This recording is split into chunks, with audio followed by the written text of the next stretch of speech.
Statue of unity, महान सरदार वल्लभ भाई पटेल की मूर्ति तो आप सबने देखी ही होगी। उसमें जो ब्रॉन्ज क्लैडिंग की गई है ना, वो एक चीनी कंपनी ने की है। Big Basket, paytm.com, Paytm Mall, Zomato, Snapdeal, Byju's, Dream Eleven, Flipkart, Hike, Messenger, Ola, Swiggy, ये सभी एप्लीकेशंस आप लोग आम दिनों में यूज करते हैं और इन सभी एप्लीकेशंस में से कोई ना कोई एप्लीकेशन आपके फोन में इस समय भी जरूर होगी। आप जानकर हैरान होंगे कि ये सभी एप्लीकेशंस में चीन के अलीबाबा ग्रुप और टेंसेंट होल्डिंग्स का भारी निवेश है। यानी चीन के ये ग्रुप्स इन कंपनियों में मेजर शेयर होल्डर्स हैं। शौक लगाना, क्योंकि अभी तक तो आपने चाइनीज एप्लीकेशन के नाम पर टिकटॉक या शेयर इट ही सुना था। जिस देश में बॉयकॉट चाइना की मुहिम चलाई जा रही है, उस देश में एक आम व्यक्ति के स्मार्टफोन में औसतन 50% एप्लीकेशंस चीनी हैं। जी हाँ, मैं भारत की ही बात कर रहा हूँ। इन एप्लीकेशंस में UC browser, share it, TikTok, Vigo video जैसी एप्लीकेशंस टॉप पर हैं। नमस्कार, मेरा नाम रजत अरोड़ा है और आप देख रहे हैं thedigitalsampark.com। आज मैं आपको बताऊंगा कि हम मेड इन चाइना के दलदल में किस तरह से फंसे हुए हैं, साथ ही क्या बॉर्डर डिस्प्यूट को ट्रेड डिस्प्यूट बनाकर हम ठीक कर रहे हैं। ये ट्रेड डिस्प्यूट कितना प्रैक्टिकल होगा जानेंगे हम आज इस वीडियो में, तो अंत तक जरूर देखिएगा और पसंद आए तो शेयर भी कीजिएगा। इसमें कोई शक नहीं है कि हमें आत्मनिर्भर भारत के लिए संघर्ष करना चाहिए और इस मुहिम में अपनी भागीदारी जिस भी रूप में हो सके देनी चाहिए। देश के राष्ट्रपिता महात्मा गांधी, उन्होंने भी एक स्वदेशी आंदोलन चलाया था, लेकिन उनकी सोच थोड़ी प्रैक्टिकल थी। उन्हें मालूम था कि अगर अंग्रेजों की चीजों का बहिष्कार करना है तो उसको थोड़ा समय देना पड़ेगा। हमें स्वयं खादी बनानी होगी, लोगों के लिए एक विकल्प लाना पड़ेगा, तभी हम मैनचेस्टर के कपड़ों का बहिष्कार कर सकेंगे। उनके इस आंदोलन के पीछे एक प्लानिंग थी। कुछ इसी तरह हमें बॉयकॉट चाइना को नहीं बल्कि आत्मनिर्भर भारत को बढ़ावा देना चाहिए। लेकिन इससे पहले कि हम बॉयकॉट चाइना या आत्मनिर्भर भारत मुहिम को आगे बढ़ाएं, ये बेहद जरूरी है कि हम अपनी सूझबूझ के साथ पहले ये जान लें कि हम चीन पर कितना निर्भर हैं।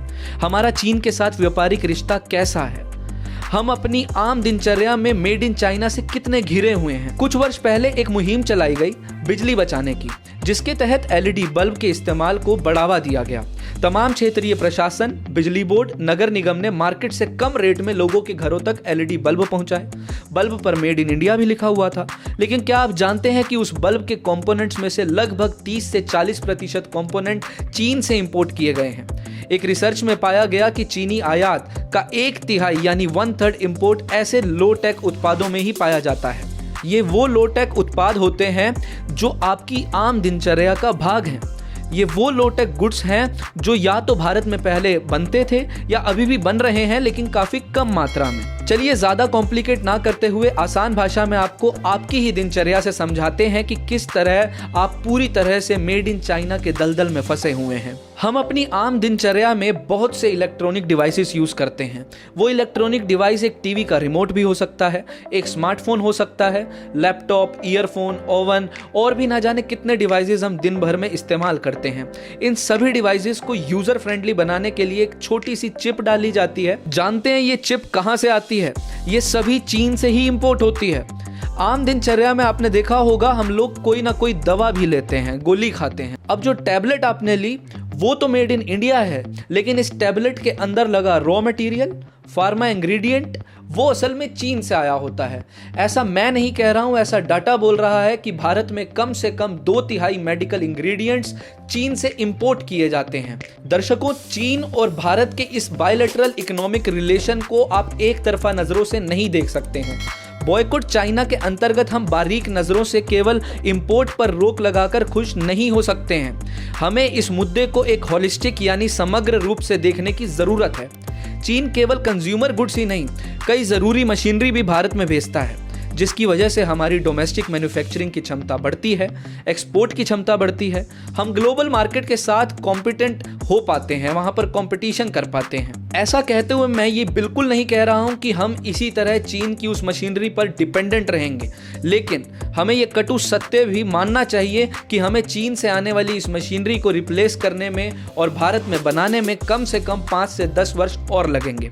चलिए एक काम करते हैं, आत्मनिर्भर भारत के नारे को साइड रखते हैं और बॉयकॉट चाइना के नारे के हिसाब से इन मशीनरीज को, इन कैपिटल गुड्स को देखते हैं। अगर केवल बॉयकॉट चाइना के रूप में देखते हैं और हम ये सोचते हैं कि कैपिटल गुड्स के लिए या medical devices, factory boiler, cooling system, anti pollution उपकरण आदि जैसे उपकरणों के लिए किसी और देश पर निर्भर हो जाएं, तो वो भी संभव नहीं है। क्यों? क्योंकि अमेरिका और यूरोप जैसे देश वही सेम मशीनरी, सेम टेक्नोलॉजी चीन के मुकाबले कम से कम 3 से 4 गुना महंगी देते हैं। हमें यह भी समझने की जरूरत है कि ऐसा नहीं है कि केवल चीन ही भारत में इन्वेस्ट कर रहा है या भारत ही चीन में इन्वेस्ट कर रहा है। दोनों ही देशों ने एक दूसरे के यहाँ भारी निवेश किया हुआ है। ऐसे में चीनी इन्वेस्टर्स को भारत की स्टॉक मार्केट से हम अचानक ही लात मारकर नहीं भगा सकते हैं। अब ऐसा किस लिए? इसके पीछे भी एक लॉजिक है, एक कारण है। वो कारण है बायलैटरल रिलेशंस का, यानी दो तरफा रिश्ते। आप जानकर हैरान हो जाएंगे कि भारत में 100 से भी अधिक चीनी कंपनियां हैं। यहां तक कि चीन की सरकारी कंपनियों ने भी भारत में कई प्रोजेक्ट्स में निवेश किया हुआ है। इन कंपनियों का एक बड़ा भाग स्टील इंडस्ट्री में है, आयरन इंडस्ट्री में है और स्मार्टफोन इंडस्ट्री में तो है ही सही। हमें एक चीज पर ध्यान देने की जरूरत है, चीनी उद्योगपतियों ने भारत में कोई जबरदस्ती एंट्री नहीं ली है। मेक इन इंडिया जैसी स्कीम्स के तहत उन्हें यहाँ एफडीआई के माध्यम से निवेश करने के लिए इनवाइट किया गया है, बुलाया गया है। अगर आप भारत की मोबाइल फोन मार्केट को देखेंगे तो टॉप 5 ब्रांड्स में से 4 ब्रांड्स चाइनीज हैं और ताज्जुब की बात यह है कि चारों ब्रांड केवल 2 चीनी कंपनियों के हाथ में है। पहली कंपनी Xiaomi और दूसरी BBK इलेक्ट्रॉनिक्स। अब आप पूछेंगे कि ये BBK इलेक्ट्रॉनिक्स तो हमने सुना ही नहीं है, तो आपको बता दूं कि Vivo, Oppo और OnePlus ये तीनों ब्रांड्स BBK इलेक्ट्रॉनिक्स के ही हैं। यानी चीन अपनी ही कंपनियों को यहाँ पर मोबाइल सेक्टर में छोड़कर आपस में ही कंपटीशन करवाने पर लगा हुआ है। आप जानकर हैरान हो जाएंगे कि Xiaomi की अब तक भारत में 7 फैक्ट्रियां हैं और वहीं BBK इलेक्ट्रॉनिक्स की 2 फैक्ट्रियां उत्तर प्रदेश में हैं। अगर हम इन कंपनियों को यहां से भगाने की बात करते हैं तो सबसे बड़ा पहला चैलेंज होगा बेरोजगारी। 2 कंपनियों की 9 फैक्ट्रियां और हजारों सर्विस सेंटर, ना जाने कितने लोगों को रोजगार दे रही होंगी ये कंपनियां। यही कारण है कि ये कंपनियां खुलकर अपने फोन में मेड इन इंडिया का टैग लगाती हैं और अगर बॉयकॉट चाइना की तर्ज पर इन्हें बाहर करने के लिए कह भी दिया जाता है, निकलने के लिए कह भी दिया जाता है, तो ऐसा अचानक नहीं हो सकता है, क्योंकि भारत के भी ऐसे सैकड़ों उद्योगपति हैं जो चीन में स्थापित हैं। अगर आईटी सेक्टर की बात करूं अकेले तो NIIT, Infosys, TCS, Aptech, Wipro, Mahindra system जैसी बड़ी बड़ी कंपनीज हैं जिन्होंने चीन में अपने वेंचर्स खोले हुए हैं। इसीलिए भारत चीन बॉर्डर डिस्प्यूट को ट्रेड डिस्प्यूट ना बनाते हुए दो तरफा नजरों से देखने की जरूरत है और एक बैलेंस अप्रोच के साथ आगे बढ़ना चाहिए। Confederation of all India traders CAIT व्यापारियों का और उद्योगपतियों का एक ऐसा संगठन है जिसमें लगभग 6 करोड़ व्यापारी सदस्य हैं। CAIT ने अभी एक नई मुहिम इंडियन गुड्स आवर प्राइड की शुरुआत की है। संगठन के सदस्यों का कहना है कि उनका एकमात्र लक्ष्य है भारत को आत्मनिर्भर बनाना, सेल्फ सफिशिएंट बनाना और साथ ही चाइनीज प्रोडक्ट्स का बहिष्कार करना। उन्होंने प्लानिंग करके लगभग 3000 प्रोडक्ट्स की एक लिस्ट बनाई है जिसमें खिलौनों से लेकर कपड़े और रसोई के सामान से लेकर कॉस्मेटिक्स तक को इंक्लूड किया गया है। संगठन का कहना है कि दिसंबर 2021 तक वे लोग $13 बिलियन की चीनी उत्पादों की मार्केट को सब्स्टिट्यूट कर देंगे और भारतीय सामान बाजार में उतार देंगे। दिसंबर 2021 तक का एक प्रैक्टिकल टारगेट रखना संगठन की एक अच्छी मानसिकता दर्शाता है। ये दर्शाता है कि संगठन होश में काम ले रहा है, जोश में काम नहीं ले रहा है। देश भर की तमाम व्यापारी और उद्योगपतियों के संगठनों को इससे सीख लेनी चाहिए।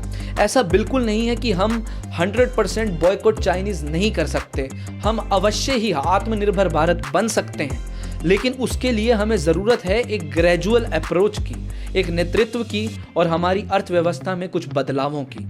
भले ही चीन के साथ हमारे संबंध थोड़े ऊपर नीचे हो रहे हैं, लेकिन एकदम से अचानक ही चीन की सभी चीज़ों का बहिष्कार करना प्रैक्टिकली पॉसिबल नहीं है। इस सच्चाई को मानना होगा कि हमें सेल्फ सफिशिएंट यानी आत्मनिर्भर बनने के लिए कम से कम 5 से 10 वर्षों का समय चाहिए।